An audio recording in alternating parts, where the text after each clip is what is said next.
Good morning, everyone. Welcome back again to the another discussion of Theory of Architecture for BS Architecture 1. So now, let's move on our Unit 4. This Unit 4 is all about the elements of architecture that focuses on space. So the study of architecture, space plays a vital role, or a fundamental role as both in the canvas and the medium through which the design communicates. So, sinasabi natin sa ating mga viewers that we have something to say through the design in a space. So, its purpose is to invoke the human experience. So, this lecture delves into perceptual effects of the different spatial configurations, highlighting how they shape the way we think, the way we inhabit and perceive our environment. So themes like enclosure examines both internal and external boundaries, and continuous space will be explored also, emphasizing their importance in creating meaningful interactions within architectural forms. So the spatial relationship between the different elements will be examined through various types, like centralized, linear, radial, clustered, grid organizations, illustrating how these configurations influence the flow and function of spaces. Additionally, we will also consider the interaction between built forms and open spaces, exploring how architecture defines and responds to the voids and structure it encompasses. So by understanding these core principles, we gain insights how space is organized and manipulated to create harmony, contrast, and movement within architectural design. Again, this is Architect Richard Matacubo. I will guide you to this discussion, offering critical insights into theory and application of spatial relationships in architecture. Let's start with enclosure. So, we all know and we already experience how to live inside an enclosure. For example, you are in your room. So, you're inside an enclosure. Ano ba yung enclosure? For us to have a sense and a deeper understanding what is enclosure, enclosure is a four vertical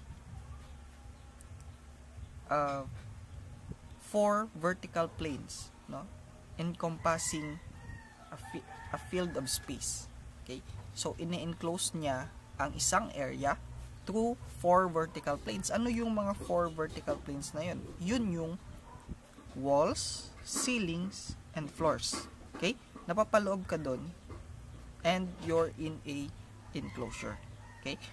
So, since the field is completely enclosed, space is naturally introverted. Okay? You are inside a introverted space. Kumbaga, you're not outside. You're not in an open space. Okay? You're introverted. So, may mga manipulation pa tayo mamayang ipapakita how these spaces are being manipulated even though you are inside an enclosure. Okay? So here, although you're outside in an urban context, tulad ng isang plaza, isang public space, you can also be inside an enclosure even you're outside. Paano nangyayari yon? This one, we have an example from Champs Elysees in Paris. Okay? Notice natin, ang area na to,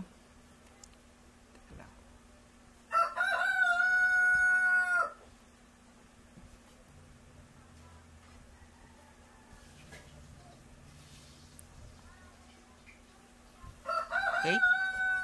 Notice natin ang area na to. These are your vertical planes or horizontal planes na nag-enclose sa isang area inside, no?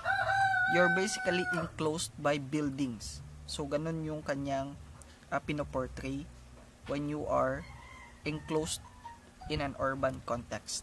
Okay? A series of buildings along its perimeter. Okay? So yun yung gusto niyang sabihin doon. So the enclosed may also consist of arcades and gallery of spaces. So ito naman, we look here at the Saint Mark Square in Venice, Italy. You are bounded by galleries and arcades, no, of walls and columns, no. So inside here is an enclosed space. So asan yung four elements na nag-enclose sa'yo? Ito yung arcades, no, on the side, arcades. The floor itself, number 2 or number 3, and the sky, no, is the fourth plane that enclosed you inside in an open gallery, no, in an outdoor context. Okay? So yan yung yung contextualization behind the enclosure outside your room, no, or in an outside environment. Okay, we have different kinds of degree, no, of enclosure. Yan yung configuration, no, ng isang space, defining its element by the pattern of its opening. Diyan natin mafe-feel, no, even though you're inside an enclosure, inside of a room, inside of a house, you can still manipulate, no, the degree of enclosure. Paano nangyari yun? It determines by the number or the size of the opening inside an enclosure. Like for example, this one. So if you have small openings, no, for your windows, and the room is big, you still have the feeling that you're like inside a box, no, or you're inside the room, no. So that's your primary perception, no. Although there is an opening, but still the dominant effect, no, of the walls and the openings are still you're in enclosed space. While if the opening has bigger and wider spaces, no, for the light is coming inside the room, you're still in an enclosure, but you feel primarily is the openness, no, of the enclosure, and you feel like more light is coming inside your room. So the manipulation is different, no, depending on what size and how frequent is the opening inside your enclosure. Like for example, this one, no, manipulation of enclosure has some effect, no, on the feelings, on the mood of the user inside. Let's take the example of Church of Light by architect Tadao Ando on a church, no, that he designed, that the enclosure is still present, and manipulation of opening of walls, no, has been used, no, by putting up opening, no, for the users to have a feeling of still that they are inside the church, no. So yung shape na ginawa niya is a cross, no, which symbolizes their religion. And here we have another example, the Notre Dame hut, no, by architect Le Corbusier, has also the feeling of somewhat enclosed, no, in a space, though the opening are frequent, but it's still small for the scale of the structure. Then in contrary, we have some examples here, no, that shows openness, no, inside an enclosed space. So the degree of enclosure is different, no, from the other examples we have, no, earlier. So example of this is the Barcelona Pavilion by architect Mies van der Rohe. As you can see in the image, no, full glass, full openings, but still you are inside the enclosure, as well as the glass house by Philip Johnson, no? So those are some degree of manipulation for the enclosure. Next, under the space is still the organization of forms and spaces. So ito naman yung pinag-uusapan dito are two spaces, no, that are related to each other. So ano ba yung mga manipulations and organizations natin when we have two spaces that needs to be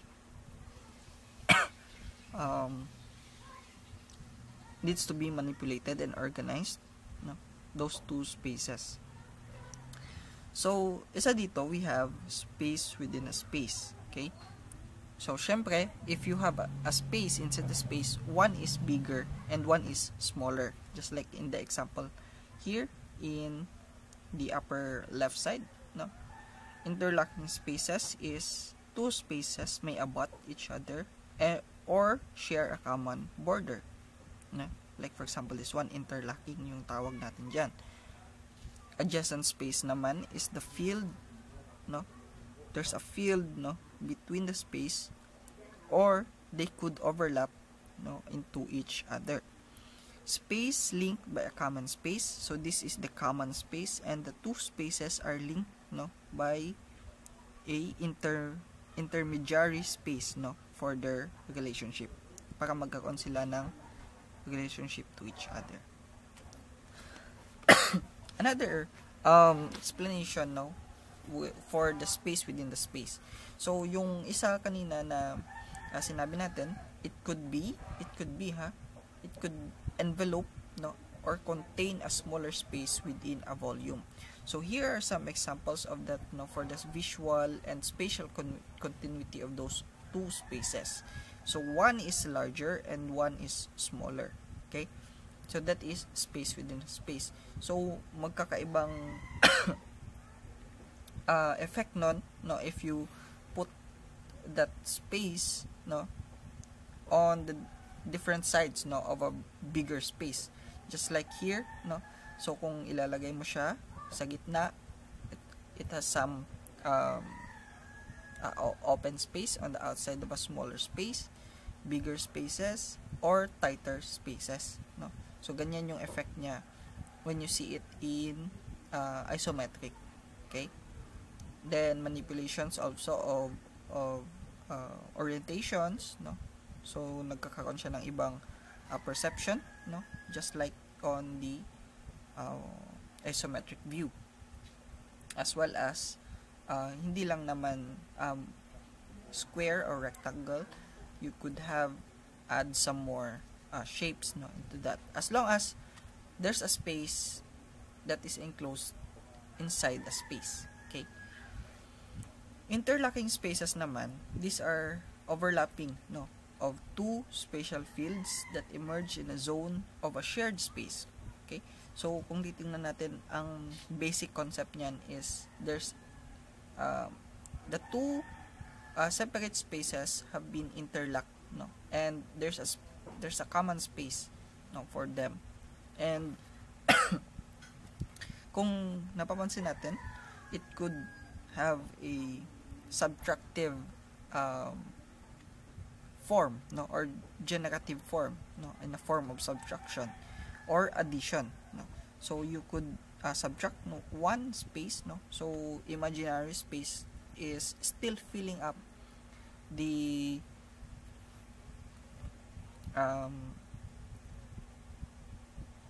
the whole, no, of another space, no. So even you subtracted it, then subtracted and additive, no, na form, generative form for another space. So that's the interlocking space for two separate spaces. Next, we have adjacent space. So adjacent space is the most common type, no, of special relationship. Ito na yung ginagamit natin sa mga floor plans natin. Kasi yun nga, most of the time, no, magkakatabi naman yung spaces natin like living room, dining, kitchen, etc. So there's an imaginary space that we put up, no, or it limits a space, no, within another space, no, that has been there, no, but it's still clearly defined, no. Like for example this one, no, sa ating example, although you cut it, no, dalawang space yan, pero meron kang space on between to make it more distinct, no, or defined, no, the two spaces. So ganun lang yung effect nun for adjacent spaces. Spaces linked by a common space, ito yung isang kailangan ng isa pang element, no. Even though they are separated, they are linked by a common element.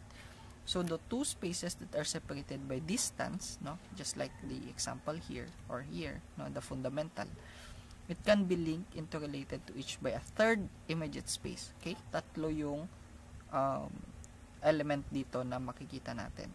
So here is the isometric, and some more examples, no, how the spaces is linked by a common space. So here are the diagrams, no, makikita natin. Although kahit hindi naman yan uniform or irregular space yung kanyang naglilink, as long as there's a space, no, that is linking the two separate spaces. Spatial organization, ito naman yung organization ng mga spaces within a space, no. How do we manipulate it through organization? Okay, so these are the basic ways, no, how to arrange things and spaces. Organizes how do we organize spaces inside a building or inside a lot, no, or a site development. So these are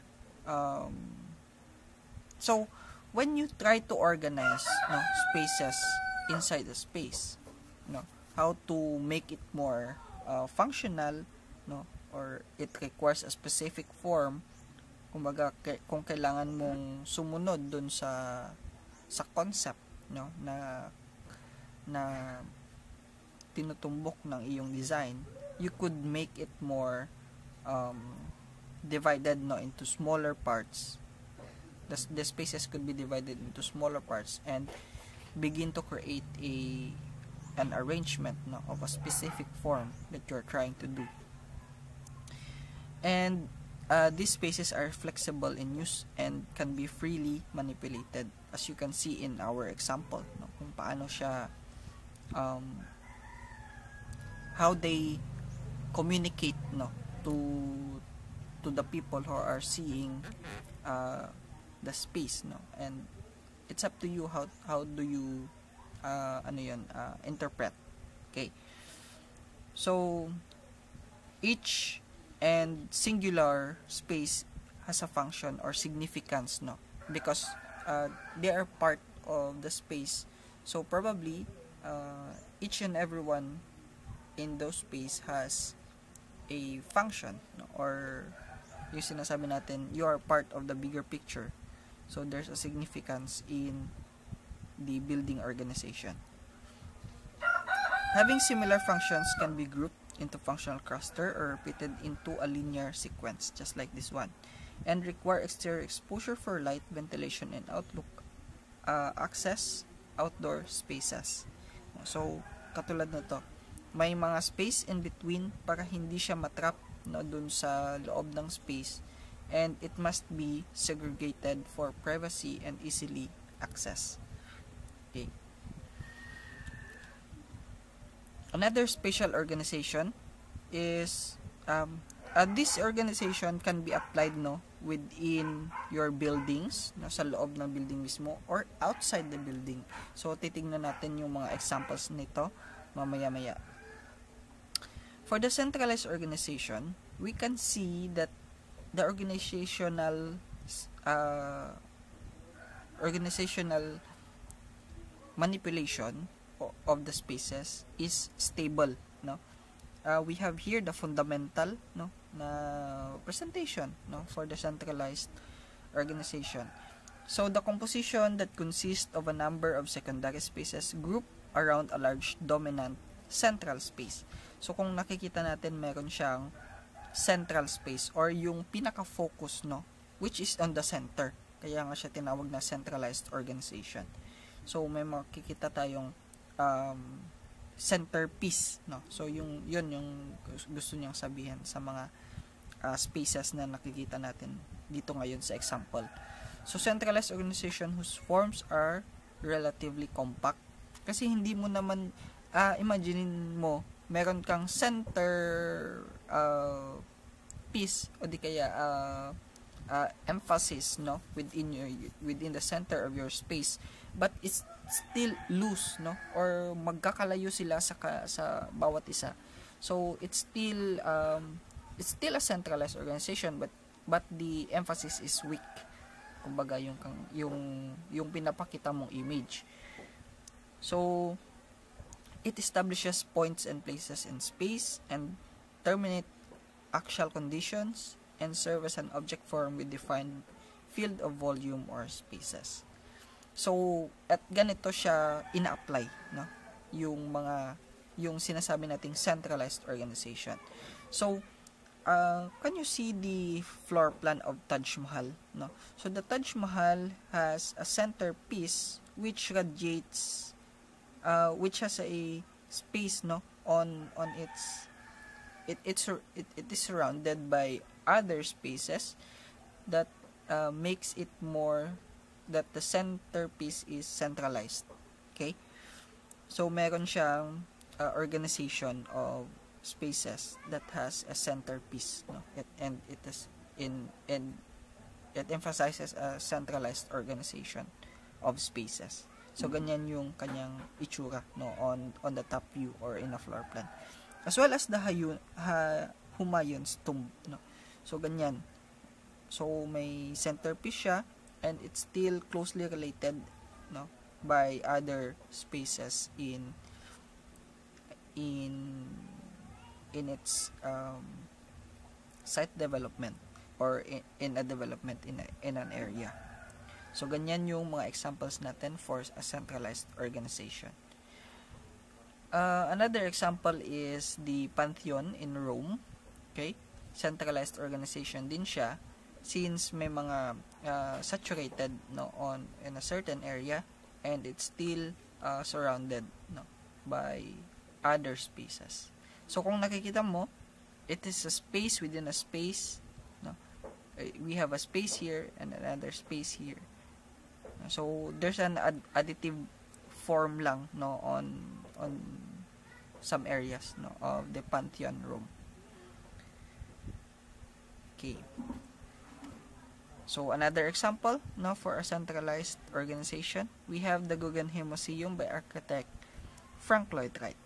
So here there's a space within a space and a centralized organization for the centerpiece of the museum.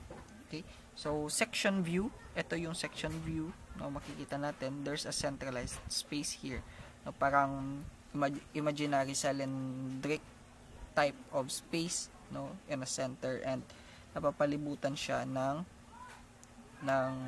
other spaces, no, for the circulation, kasi ano to daanan ng mga tao for the museum, for you to elevate, no, to other levels of the part of the museum. And this is the perspective on the outside. Alright, another example, we have the National Embassy building in Bangladesh by architect Louis Kahn, no? So kahit hindi ko na to i-explain, no, makikita naman natin agad sa kanyang floor plan na which is there's a centralized space and it's surrounded by other spaces that could be support, no, its function to be a centralized organization. So floor plan, aerial perspective, and a man's eye view perspective here. Okay, ito naman, outside your building. Ito naman is more like a large scale planning, no, um, which uses urban planning and city planning, no. So, ang dominant na spatial organization is centralized also. So, di ko lang sure sa inyo kung nakikita nyo, pero parang hindi naman radiation kasi hindi naman radiate pala kasi iba naman yung radiate yung centralized is there's a centerpiece, no, and there are other spaces, no, surrounding the centerpiece, just like this one also. Yan, ito pa isang example for centralized organization. So kung notice nyo, parang may naka-indicate na arrow, imaginary arrow, no, papuntang gitna. So that is centralized organization also. Alright, let's move on to another organization, which is the linear, no, organization. So linear naman, so from the word itself, no, linear or line, no, it is a series of space, no, that is arranged in such a way that it is directly related to each other, no. It could be linked, no, through a separate space or a distinct linear space, no. Linear, kumbaga isang linya siya, no, na organized space. It could be in a different shape, in a different sizes, no, a different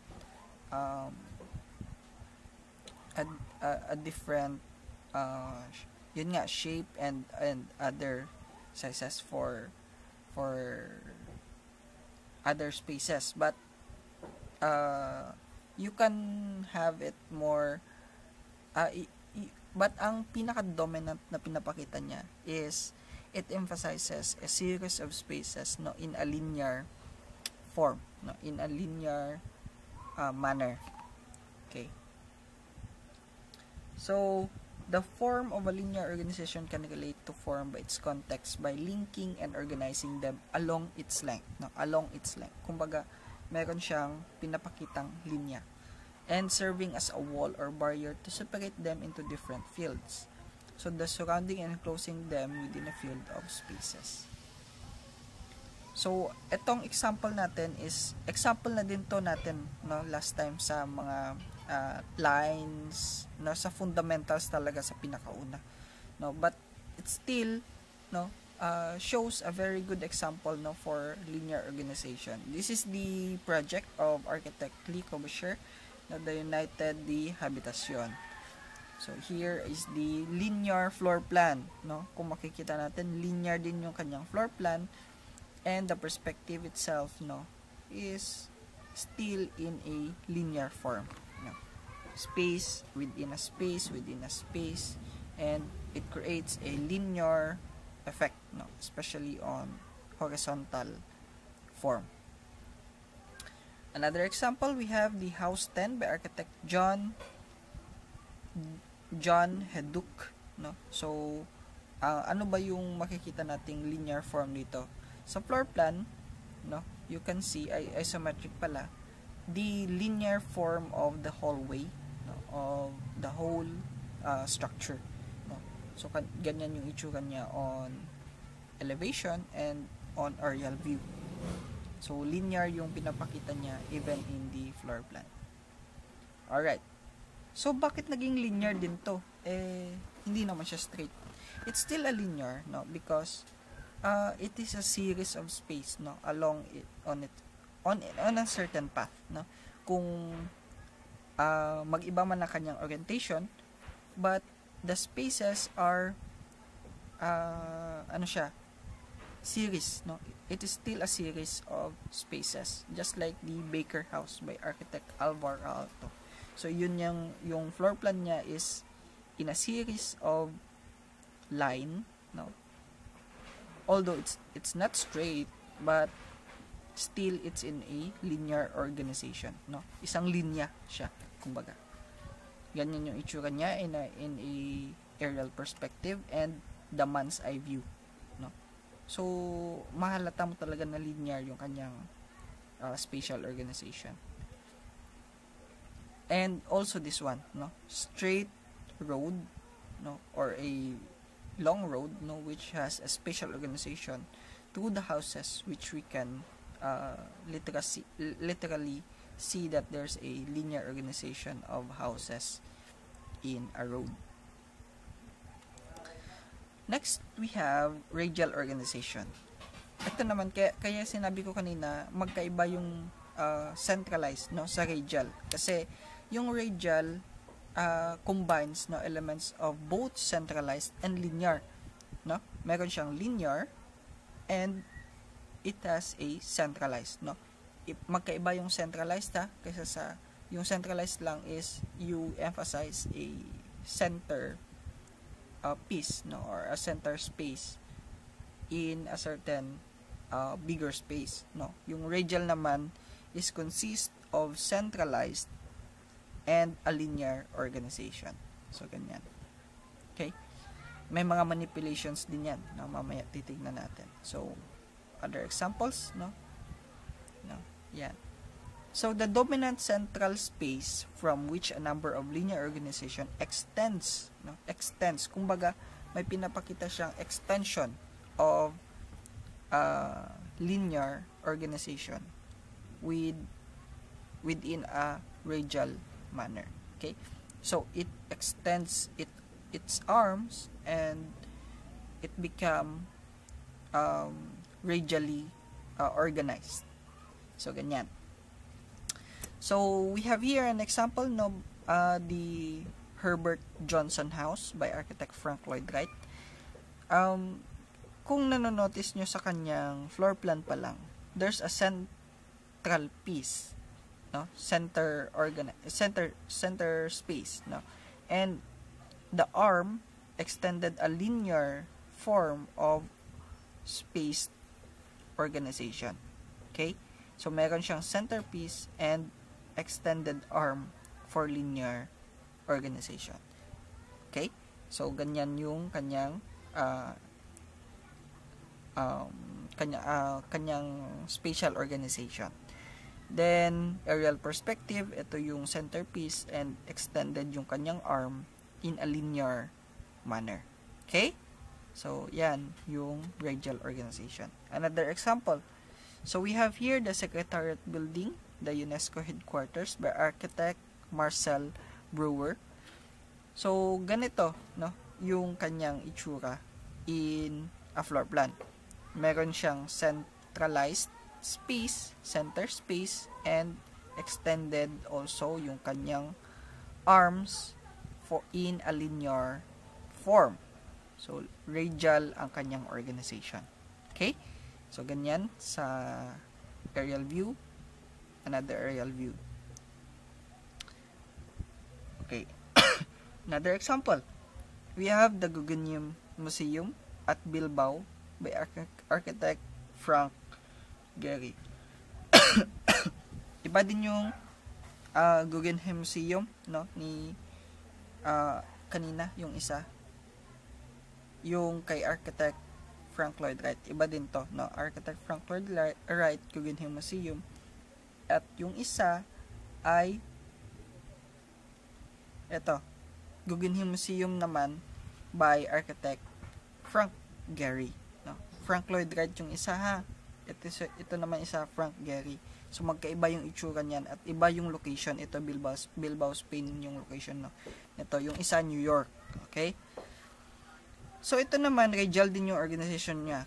Kahit hindi siya totally, no, linear, but still, or para siyang crumbled piece, ito kasi yung kanyang concept, crumbled paper yung concept nito. So but still radial organization. Tingnan nyo, may isa siyang centerpiece, okay, and it extends its other part, no, its arms in a linear manner. So ganito yung kanyang manner of organization. Yan. Another example is this one, no, in a larger scale, city planning, which makes it or the concept of it, no, for the theory of urban design and urban planning is radial, no, organization. Meron kang centerpiece and it radiates outward, no, of the center. Next is we have the clustered organization. Clustered organization is the physical proximity, no, to relate its space to one another. So yan yung mga nakikita natin dito. They relate each space, no, to each other.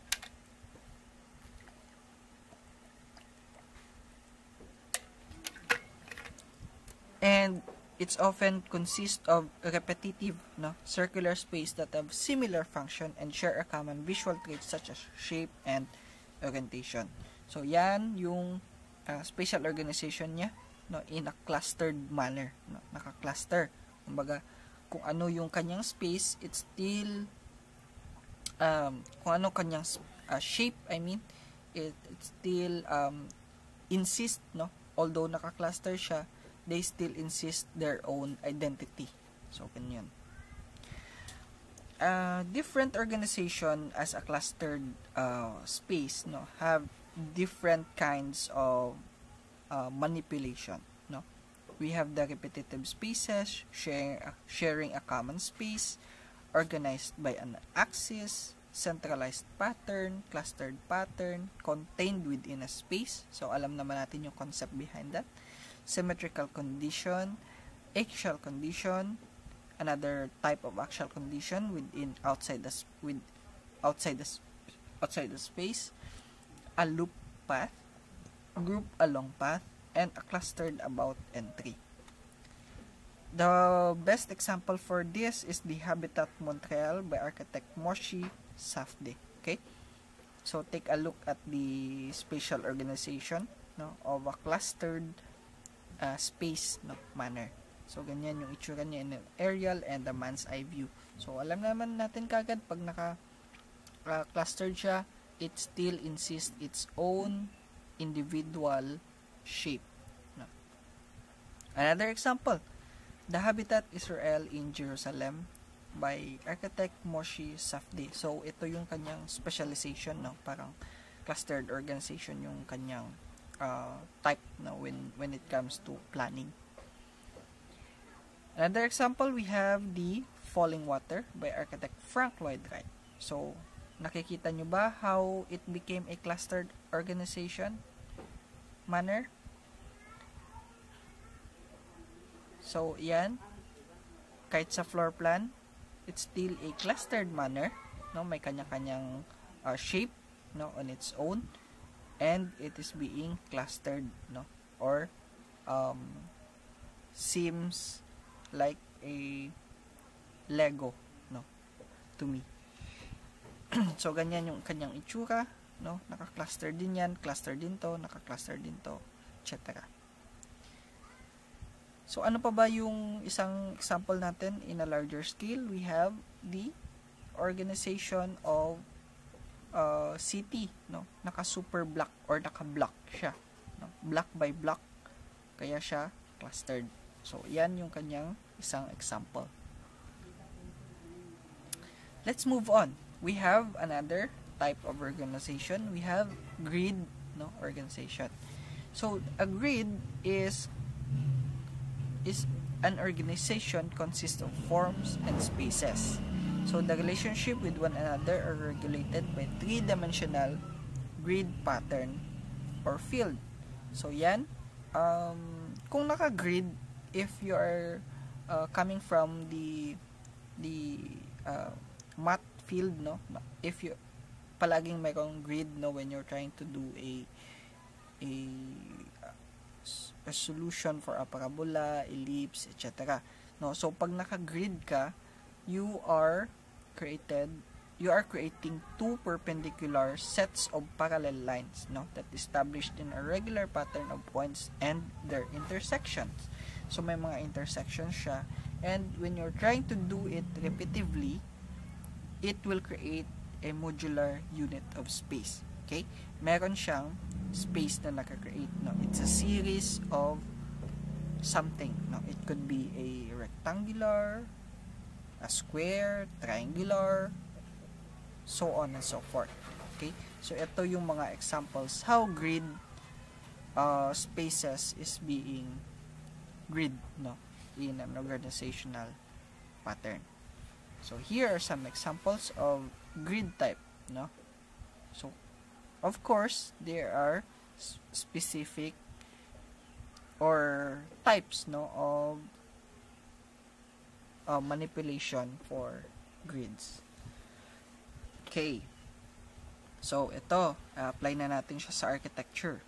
So, grid organization has applications in structure. Like, for example, the Nakagin Capsule Building by architect Kisho Kurokawa. Okay?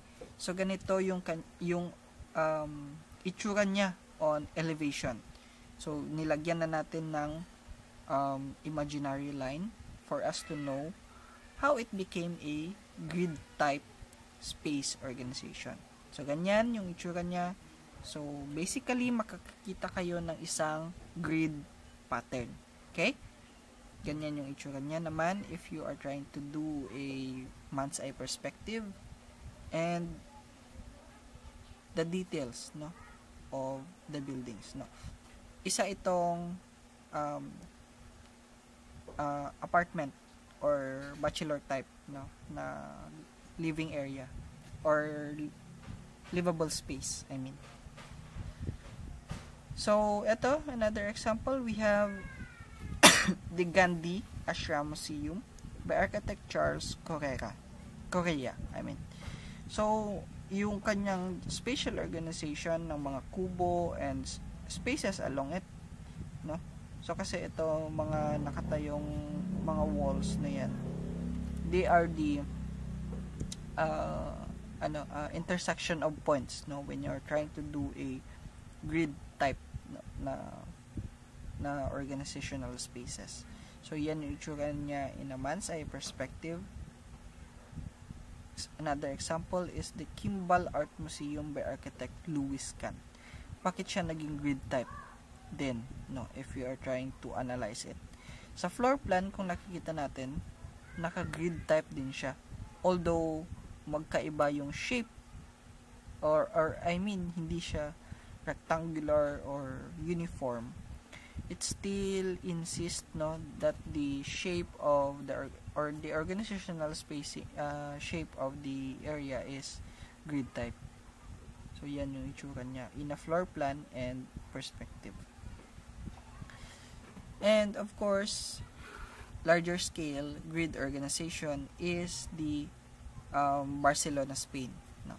The whole master plan of Barcelona, Spain is a grid type organization. In later years, no, especially on the community planning and urban planning, so makakita kayo ng maps, no, that has different kinds of proposals for planning of cities, communities, no. So doon makikita ninyo, isa doon ang grid organization for development. So, I think that's the end of this presentation. I hope you enjoyed the lesson for today and see you on the next lesson. Thank you so much. This is Architect Richard Matacubo and have a good day. Thank you so much. Bye-bye.